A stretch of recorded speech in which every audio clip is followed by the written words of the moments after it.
Nagkaroon ng ideya si Jian at sinimulan niyang tuksuhin si Chen. Sinabihan siya na dapat man lang ay makapagdala siya ng kahit kaunting karangalan sa kanilang dorm.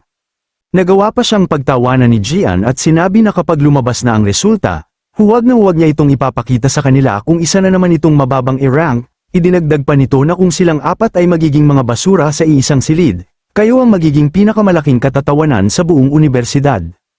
Patuloy niyang hinamak ang kanilang grupo at sinabing ang isang mahinang tulad ni Chen ay walang ibang maidudulot kundi malaking kahihiyan sa graduation combat assessment, na natiling tahimik lamang ang grupo ni Chen. Ngunit galit na nag-react si Malong at sinabihan si Jian na maghintay lamang dahil mamumulat ng husto ang kanilang mga mata kapag nakita nila ang magiging resulta ni Chen sa assessment. Habang puno ng pananabik ang lahat, pumasok si Chen sa Demon Lair. Patuloy namang tumatawa si Jian, na bahalang napaisip ang kanyang mga kasamahan kung posibleng ang lumakas ang antas ni Chen. Sa sandaling yun, tuluyan ang nakapasok si Chen sa loob ng Demon Lair at dahan-dahan siyang lumapit sa Demon Heart. Agad na namulat ang Demon Heart nang maramdaman nito na may isang napakalakas na presensyang pumasok sa loob. Inunat ni Chen ang kanyang kamay upang simulan ang assessment. Habang ginagawa yun, naisip niya na ang pinakamagandang paraan upang magkaroon ng magandang kinabukasan ang isang Awakener ay ang makasali sa isang mataas na ranggong guild. At ang tanging paraan upang makamit iyon ay ang magpakitang gilas at magkaroon ng mahusay na pagganap sa graduation combat assessment. Sa pagsusulit na yun, kailangang bumuo ang bawat kandidato ng sariling grupo na may 10 miyembro. Ang koponang makakakuha ng unang pwesto ay direktang makakapasok sa pinakamakapangyarihang guild ng bansa, ang Imperial Guild. Dahil dito, malinaw sa lahat kung gaano kahalaga ang pagsusulit na ito hindi lang sa pagtukoy sa ranggo ng isang tao, mayroon itong mas mahalagang layunin. Samantala, nagre-recruit na si Jian ng mga kasapi at buong yabang na ipinakilala sa kanyang amo ang isa pang low D rank. Ipinagmalaki niyang kompleto na ang kanilang grupo at nasa kanila na ang lahat ng D rank, pati na rin ang nakababatang kapatid ng presidente, kaya imposible na raw silang matalo. Ito rin ay tungkol sa paghahanap ng mga perpektong makakasama sa koponan para sa graduation assessment. Pinuri pa niya ang presidente na tiyak sa huli, kanya ang MVP, sa ganitong kapaligiran, isang pinakamalakas na koponan ang tiyak na isisilang. Kasama ang isang pinakamahina na koponan, ang malalakas ay nagsama-sama, habang ang may hina ay tinataboy at inaalis, yan ang walang hanggang batas ng kaligtasan. Makalipas ang ilang sandali hindi mapakali si Malong, kung gaano nakatagal si Chen sa loob at nagsimula siyang kabahan dahil walang pagbabago sa screen. Agad namang inisip ng mga tao na marahil ay napakahina ni Chen kaya hindi man lang siya ma-detect ng sistema. Idineklara naman ng iba na natapos na ang pagsusulit, kaya umalis na sila at bumalik na sa kanilang dorm. Sinabi pa ni Jian kay Ting na puro basura na lang ang mga natitirang estudyante kaya mas mabuting umalis na sila kaysa mag-aksaya ng oras, dahil puno na ang kanilang grupo kaya magsaya na lang sila. Sumang-ayon naman si Ting at inutusan niya ito na tawagin ang ibang team para umalis na sila. Ngunit nang handa na silang umalis, biglang kumislap ang screen at lumabas ang label na High D rank, dahilan upang mapatingin ang iba pabalik. Nabigla ang lahat, hindi makapaniwala sa kanilang nakita. Nang makita ito, sobrang tuwa ni Malong dahil, tulad ng kanyang sinabi, hindi siya nagkamali tungkol kay Chen. Nakuha naman ito ang atensyon ng presidente, habang gulat na gulat si Jian na nakakuha ito ng High D rank. Sa loob ng Demon Lair, may kakaibang pagbabago na namang nakita ang sistema. Ang hindi alam ng lahat, ginagamit lamang ni Chen ang sistema upang malaman kung paano isinasalin ang kanyang level 10 base stat sa normal niyang katawan, nang makita niyang High D rank lamang ito. Agad niyang pinalitan ng kanyang klase at ginamit ang Infernal Death King, ang pinakamahinang class na kanyang na-diverge sa ngayon. Sa isang iglap, nagbago ang kanyang rank mula High D rank patungong Mid-C rank, at tuluyang natulala ang mga tao, nagulat ang kanyang mga kasama sa nangyayari dahil bigla na lang tumaas ang rank ni Chen. Hindi makapaniwala ang Student Council President, habang napanganga sa gulat si Jian at napatanong kung may sira ba ang makina. Maging ang mga siyentipiko ay nagtaka kung bakit pabago-bago ang resulta, nagsimula silang maghinala na baka may problema ang sistema dahil ngayon lang ito nangyari. Sa mismong sandaling yun, naging hindi matatag ang Demon Heart at muli na namang nagbago ang resulta. Napansin ito ni Chen na marahil ang kanyang dalawa pang klase ay dapat nasa mataas pa sa C rank. Kaya nagpasya siyang gumamit ng mas malakas na class, ang Purgatory Rakshasa. Sa ngayon, ipinakita ni Chen ang buong lawak ng kanyang tunay na kapangyarihan. Dahil dito, kinabahan ng Demon Heart habang isang marahas na bagyo ang nabubuo sa labas ng Demon Lair.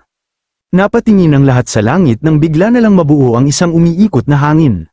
Sumigaw si Jian sa pagkagulat, at ganoon din si Ting na natulala sa kanyang nakita. Napakapit naman si Malong kay Yu sa gulat habang sinabi naman ni Xiang Zuo, na parabang ang bagyong yun ay isang tanda mula sa langit na muling isinusulat ang kasaysayan at tila ang kanilang dormitoryo ay nakalikha ng isang banal na halimaw. Sa sumunod na sandali, kumislap ang kanyang potential at naging S-rank, dahilan upang mabigla maging ang mga siyentipiko at si President Ting. Ngunit biglang naglabas ng babala ang sistema, lumampas ang potensyal ng gumagamit sa pinakamataas na limitasyon ng sistema, hindi ito maaaring masukat sa kasalukuyang kapasidad.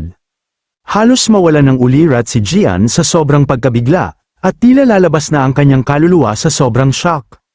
Habang unti-unting bumibigay ang sistema dahil sa napakalaking presyon, agad kumilos ang mga siyentipiko at nagmamadaling pumasok sa Demon Lair upang tiyaking ligtas ang estudyante. Ngunit pagdating nila, natigilan sila sa kanilang nakita. Sa lugar kung saan naroon ang Demon Heart ay isa na lamang itong sunog na patatas, kaya napatanong sila kung patay na ba ito. Agad nila itong nilapitan upang suriin, napansin nila na nasunog ito dahil sa labis na paggamit nito habang tahimik naman siyang umalis. Binuksan niya ang kanyang screen, inisip niya na aksidente niya itong natulak ng sobra at nasakal ang Demon Heart hanggang sa namatay ito, kaya medyo nagulat siya sa resulta. Sa kabila nito, nilamon pa rin ni Chen ang Demon Heart at nakamit ang kakayahang makita ang rank ng sinuman, pati na rin ang makatanggap ng babala tungkol sa mga panganib sa kanyang paligid. Paglabas niya ng Demon Lair, agad niyang ginamit ang kakayahan ng Demon Heart. Ikinatuwa niya nang makita niyang lumilitaw ang rank ng bawat taong nakikita niya. Ngunit agad niyang napansin na itinatago pala ng presidente ang kanyang tunay na potensyal, at sa katotohanan ay isa lamang itong pangkaraniwang si rank. Maya-maya, lumabas ang mga siyentipiko at alanganin na ipinaalam sa lahat na inatake sa puso ang Demon Heart dahil sa sobrang bigat ng naging pagsusuri, kaya kailangan munang ihinto ang testing. Idineklara nilang posibleng error lamang ang resulta ni Chen at magpapadala sila ng kumpletong ulat sa nakatataas para sa masusing investigasyon, inutusan ng natitirang mga estudyante na bumalik kinabukasan dahil magkakaroon na ng bagong testing device.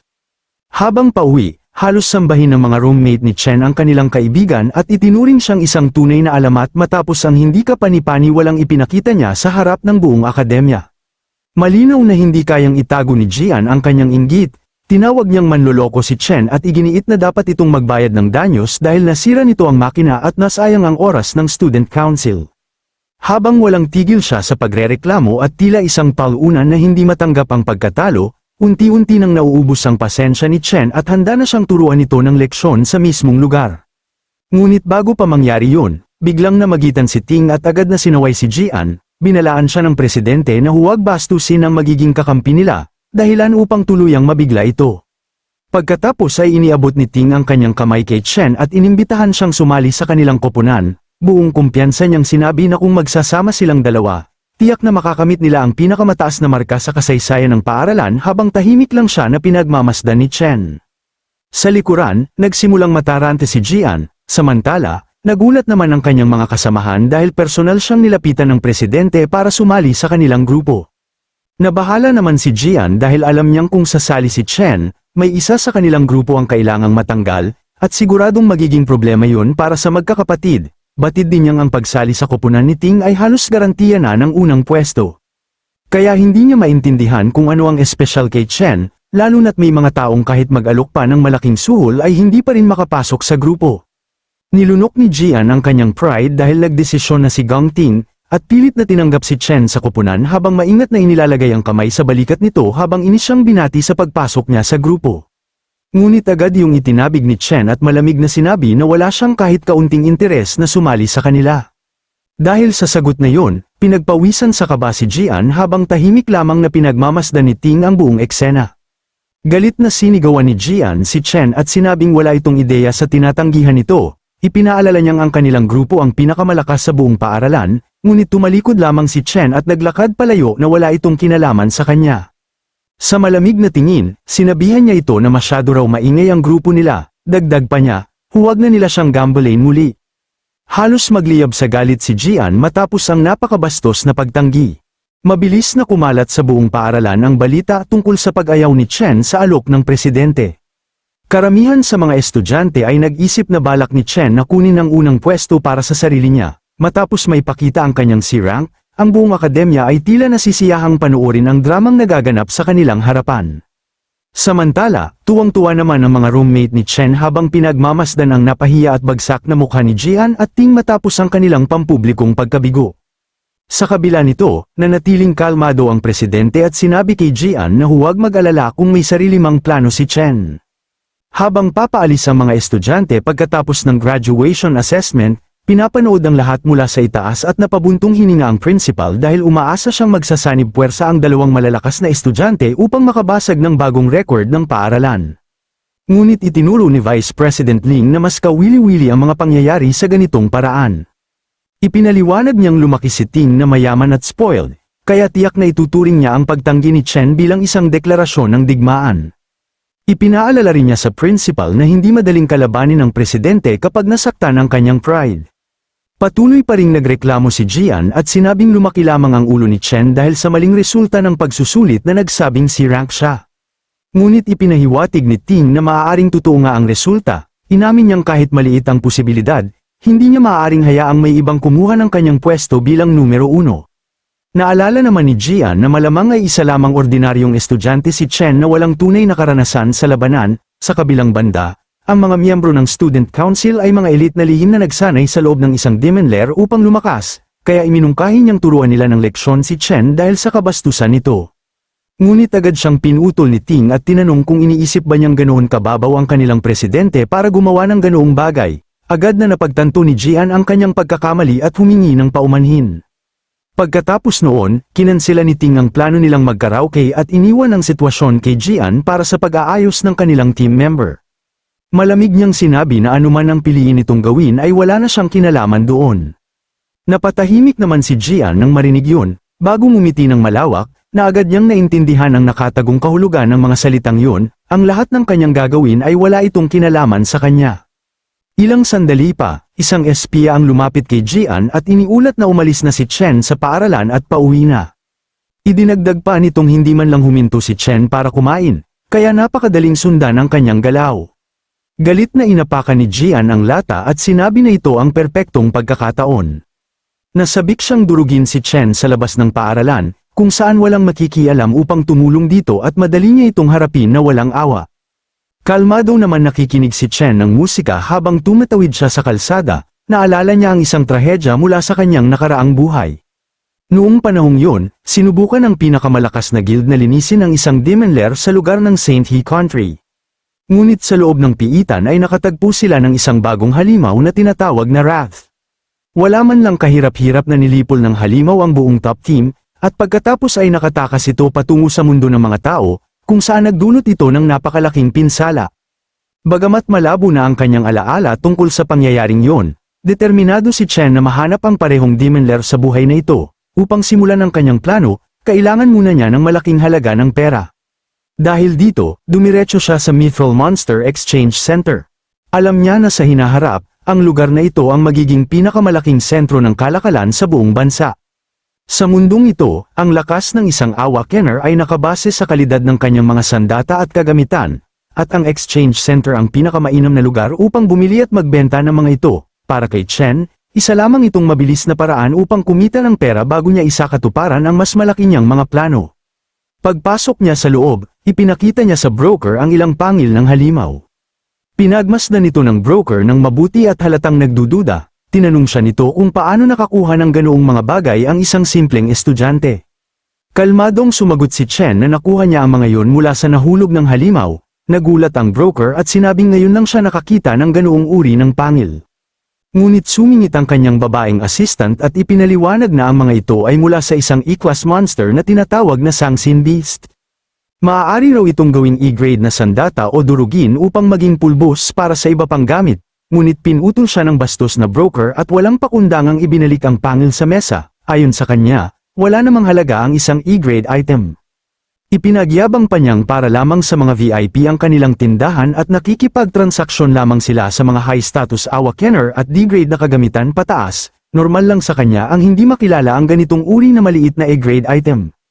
Sa isip niya, wala ring silbi ang pagtulong sa isang mababang uri ng estudyante dahil hindi naman yun makakatulong sa kanyang promosyon. Habang tinitingnan niya si Chen, Inisip niya na talagang malas na nakasalubong niya ang ganitong klaseng pasaway na estudyante na walang pakinabang sa kanya. Mas mabuti na ibigay na lang ang lahat ng ito sa baguhan. Dahil dito, ipinasa ang trabaho sa kanyang assistant na si Lee bago tuluyang umalis. Sinabihan niya ito na magtrabaho ng mabuti at malaki ang kanyang inaasahan sa kanya, na agad naman itong sinunod. Magalang namang iniabot ni Lee kay Chen ang isang envelope na naglalaman ng bayad para sa mga pangil.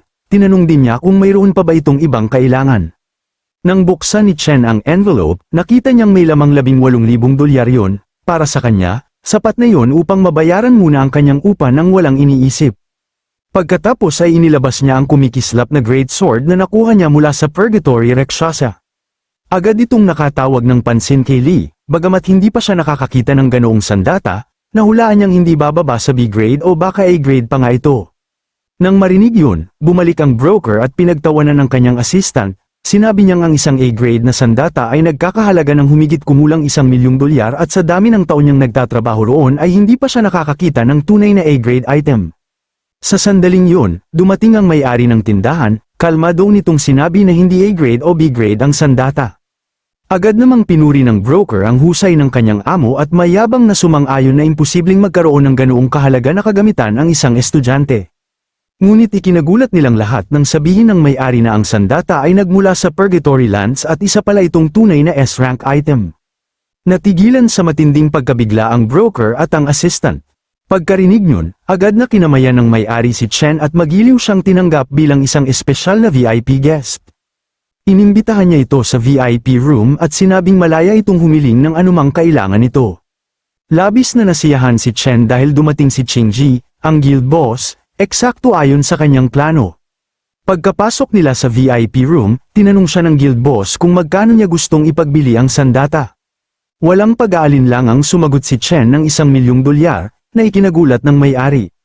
Sinabi nito na maaari pa iyong maibenta ng $10,000,000 dahil napakahalaga nito. Dapat malaman niya na kahit ang A-rank na kagamitan ay may presyo sa merkado na milyon-milyon at maaari pa itong magdulot ng pagkakagulo sa mga mamimili, isa itong napakahalagang kagamitan na halos walang katumbas. Ngunit ipinaliwanag ni Chen na hindi niya balak ibenta ang sandata, gusto lamang niya itong gamitin bilang collateral kapalit ng $1,000,000 na utang sa loob ng isang buwan. Mas lalo pang nagulat ang guild boss, na pagtanto niyang napakatalino ni Chen at nagtaka kung sino ba talaga ito. Habang tinitingnan niya ito, maraming tanong ang pumapasok sa kanyang isipan. Mukhang ayaw nitong ibenta ang kagamitang yun at may balak pa itong gamitin sa susunod, mayroon itong pag-iisip na higit pa sa kanyang mga kapantay, at ang mga ginagawa nito ay hindi pangkaraniwan para sa isang taong may ganoong kayamanan, isa ba siyang takas na anak ng isang mayamang pamilya, o isang henyo na itinatago ang kanyang tunay na lakas. Ano man ang kaso, ang background ng taong ito ay hindi gaanong kasimple. Ipinaliwanag ni Chen na babayaran niya ang pangunahing halaga sa loob ng 30 araw at ang interes naman sa susunod na buwan. Bago sumagot, pinaalis muna ng guild boss ang assistant upang makapag-usap sila ng pribado. Pagkaalis nito, sinabi ng guild boss kung hindi siya nagkakamali, alam niyang nag-aaral si Chen sa National Awakener University at nalalapit na ang graduation test ng mga senior. Alam din niya na 30 araw na lang ang natitira bago ang pagsusulit at eksaktong $1,000,000 ang gantimpala para sa mananalo, ito ay akma sa petsa ng kanyang pagbabayad sa halaga. Direkta niyang tinanong si Chen kung sigurado ba itong makukuha niya ang unang pwesto. Hindi siya sumagot at tahimik lang niya itong tinitingnan.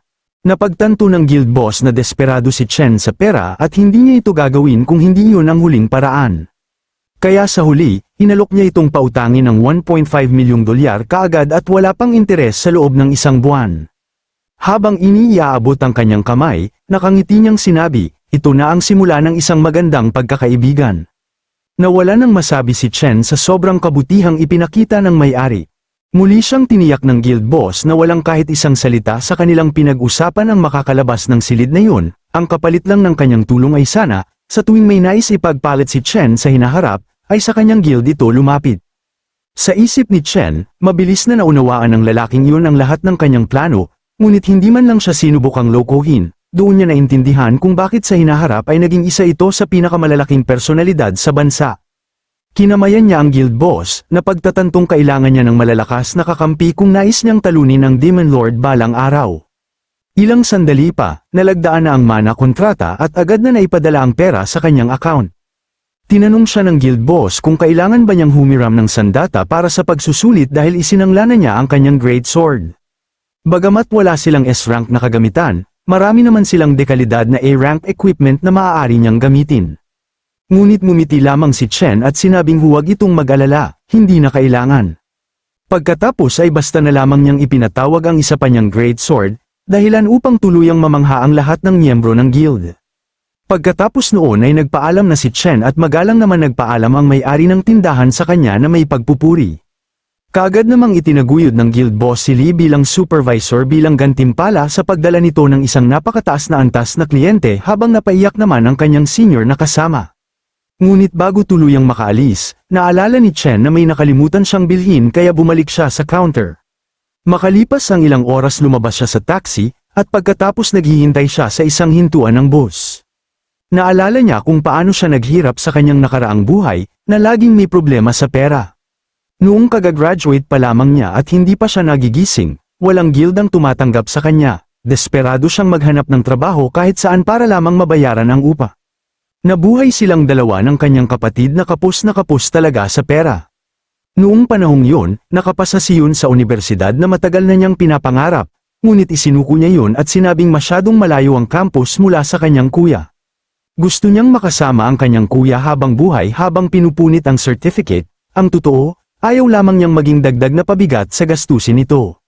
Sa kasalukuyan, nagtaka si Chen kung bakit hindi pa dumarating ang kanyang kapatid at nagsimula siyang maghanap sa paligid. Biglang may tumawag sa kanya, may ilang beses na niya itong sinabihan na para sa pag-pick up, kailangan niyang pumunta sa exit at hindi sa entrance.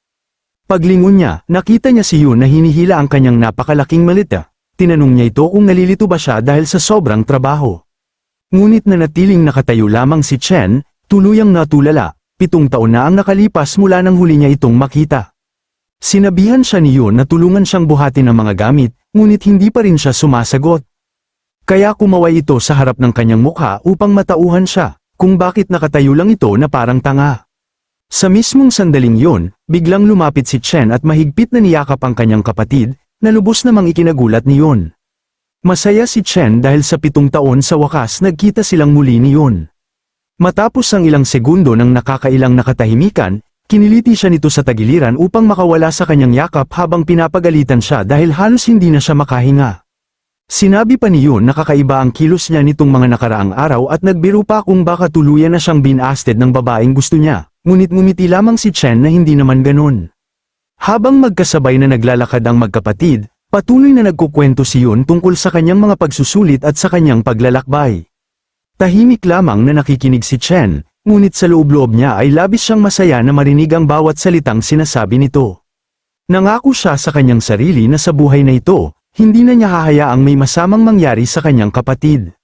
Samantala, sa isang madilim na eskinita, may ilang tambay na naghihintay. Nang makumpirma nilang dito dadaan si Chen, inutusan ng kanilang leader na si Jian ang kanyang mga tauhan na manatiling nakatago hanggang sa dumating ang kanilang target upang sabay-sabay nila itong tambangan. Habang may baliw na ngiti sa kanyang mukha, paulit-ulit niyang sinasabi sa sarili na siguradong pagbabayarin niya si Chen sa kahihiyang idinulot nito sa kanya.